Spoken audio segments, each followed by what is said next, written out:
rê û rêwîtî çi xweşe nayê gotin.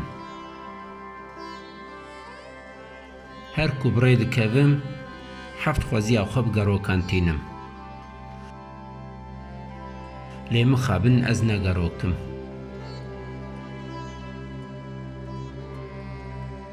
Ev çendeke ji bo karekî li ser riya me.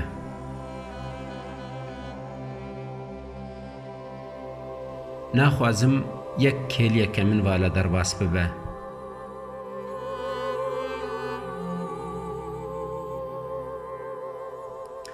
Ji vî bajarî dema derbasî wî bajarî dibim, dixwazim kameraya min jî tim di qeydiyê de be.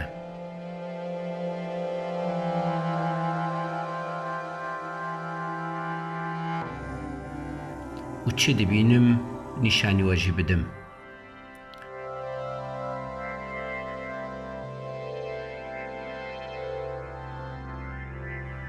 Di du vîdyoyên beriya vê vîdyoyê de ez li Cizîrê bûm.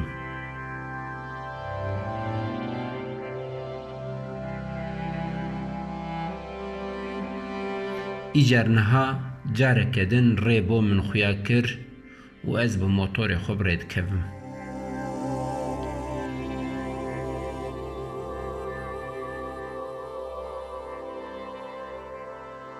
Ji Cizîrê derketim û ber bi şirnex ve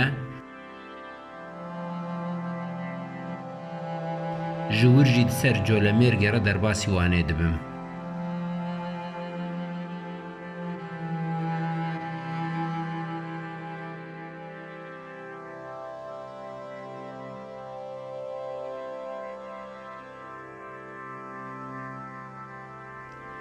Dema ji Cizîr ber bi şirnex ve diçim û ji wir xweber didim bîriyan û Gundikê Melê,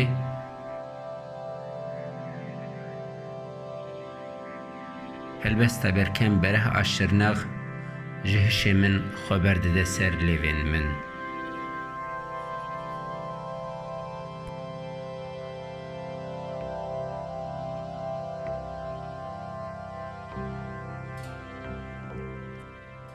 Birîneke kevnare şirnex, xwîn jê diçe.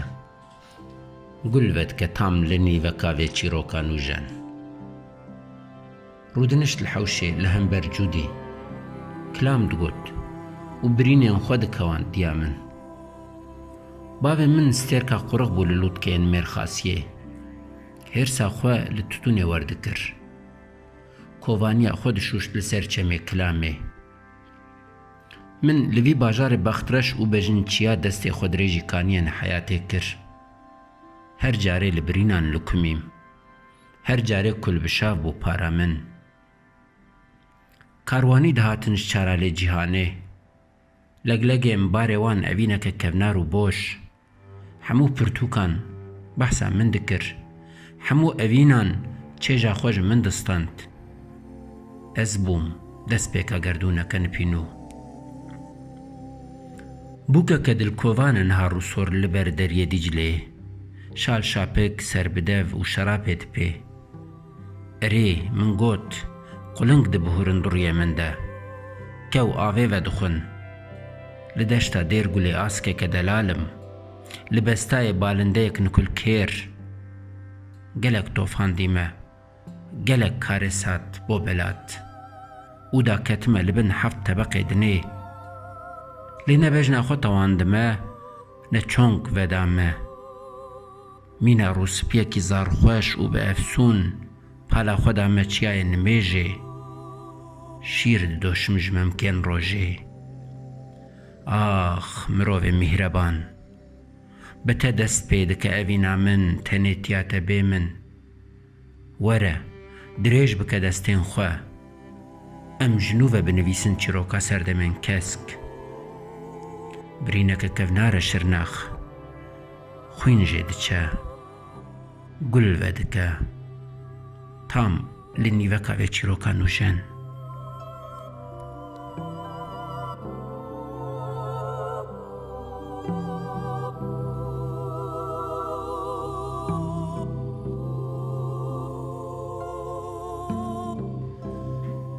Wedî bê Berken Bereh çi xweş vegotiye çîroka parçeyek ji axa welatê min.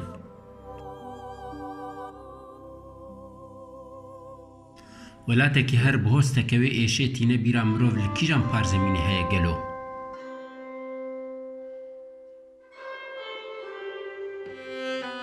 Welatekî kolserdest di her gavê de hebûna xwe bi amûrên zorê li mirov ferz dikin.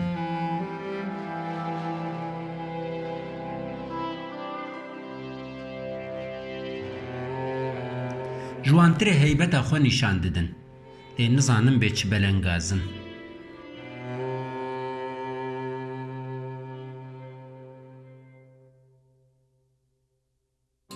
Belengazekî hebûna xwe bi çek û zorê ve girêdayê dikare hebe?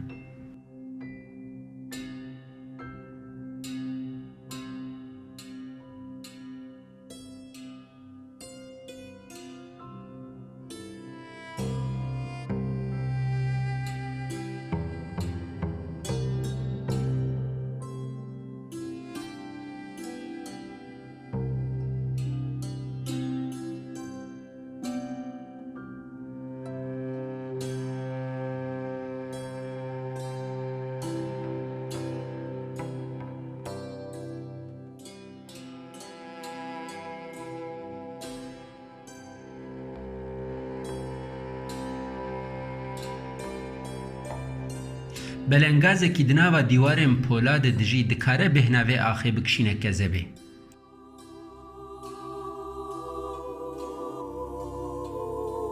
Dikare li kêleka vê ava şêrîn bêhna xwe berde û tîna xwe bi misteke wê bişkîne. Dikare xwe li ser piştê dirêj bike, kefa destên xwe bike balîf û stêrkên li ezmanan bijimêre. Na. Nikare.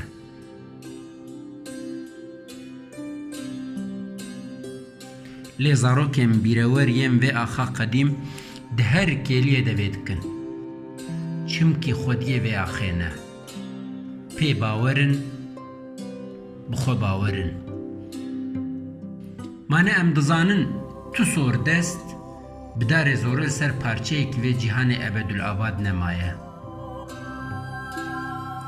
Wê roj were li ser vê axê jî serdest bêyî li pişt xwe binhêrin bireva revê wê birevin. Ciwanên ev mizgînî dabûn hêj bi nefesin û hilma wan weke malokên torê li her çar parçeyan hevgirtî û bernadin. Weke arjan arî di helbesta xwe ya efendîno de dibêje: Hûnê biçin, hûnê pişta stûyê xwe bixurînin û biçin. Hûnê biniçiniçin û hûnê biçin.